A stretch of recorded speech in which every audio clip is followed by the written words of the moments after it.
45,000 টাকার মাঝে 3টা সারের স্মার্টফোন, ইয়াস একটা আইফোনও রয়েছে এবং এইটার আমি রেখেছি 3 নাম্বার পজিশনে।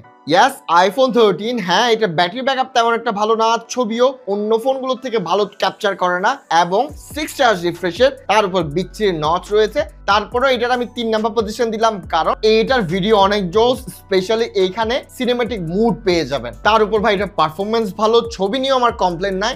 আর সবচেয়ে মোটা কথা ভাই, এখানে অ্যাপেলের লোগো রয়েছে। 2 নাম্বার পজিশনে রয়েছে Xiaomi CB14। দেখেন আপনার ব্যাটারি লাইফ, পারফরমেন্স, ক্যামেরা প্রত্যেকটা পজিশনে না এটা খুব পারফেক্ট একটা ডিভাইস এবং হাতে নিলে অনেক হ্যান্ডি একটা ফিলও পেয়ে যাবেন। তবে এত ভালো হওয়ার পর আমি এটা 2 নাম্বার দিলাম কারণ 1 নাম্বার পজিশনে রয়েছে Realme P3 Ultra। দেখেন এইটার ক্যামেরা না একেবারে জুস লেভেলের। এই বাজেট সেগমেন্ট আপনি যত ফোন আছে সবগুলো থেকে এটা বেটার ছবি ক্যাপচার করে। ইভেন আমি Honor 400 Proর সাথে এটা ছবি কম্পেয়ার করে দেখেছি ভাই, এটা না বেটার ছবি তুলে। পারফরমেন্সও উড়াধুরা লেভেলে, আপনি পাবজি খেলতে পারবেন, গেনশিন ইম্প্যাক্ট, যে কোনো ধরনের গেম আপনি ঠিকঠাকভাবে রান করতে পারবেন, কোনো ইস্যুস থাকবে না। আর এই সবগুলো সেকেন্ড হ্যান্ড ফোন পেয়ে যাবেন ফোন সেল বিডি থেকে।